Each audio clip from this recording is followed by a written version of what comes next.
वास्तुशास्त्र अनुजाई घर पोछिया बेले एसबू कथा प्रति ध्यान दिंतु।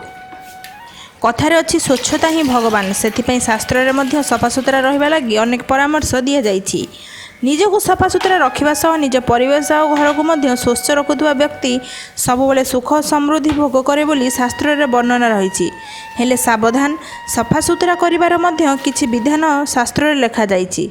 यार अनुपालन करा न गले यह विपरीत प्रतिक्रिया आपन को भोगिबा को पड़ी पारे। तेबे आसंतु जानिबा घर सफा करबा नै कोन रहिछि वास्तु विधान। घर धुआ पानी रे निमपत्र पकांतु। घर धुआ पोछा करुथिले गोटिए कथा को सर्वदा दृष्टि रखिबा आवश्यक। खाली पानी रे घर धोउथिले भी सप्ताह रे थरुटिए निमपत्र पकाई घर धोंतु। प्रथमे निमपत्र को एक पात्र रे रखी गरम करंतु।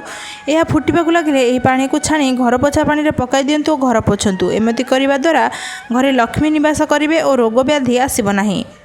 गुरुवार घर को धुअंतु नाही। केबे हेले गुरुवार दिन घर धुआ पोछा करंतु नाही। गोटे दिन पूर्व अर्थात बुधवार ठारू घर धोइबा भल। एमिति न करी गुरुवार धुआ पोछा कले गुरुग्रह बृहस्पति और माँ लक्ष्मी रुष्ट हेबे बोली कहा जाइछि। दिन 12टा परे धुअंतु नाही घर। दिन 12टा परे घर धुआ पोछा करबा आदौ उचित नुह। एमिति कले लक्ष्मी रुष्ट हेबे बोली कहा जाइछि।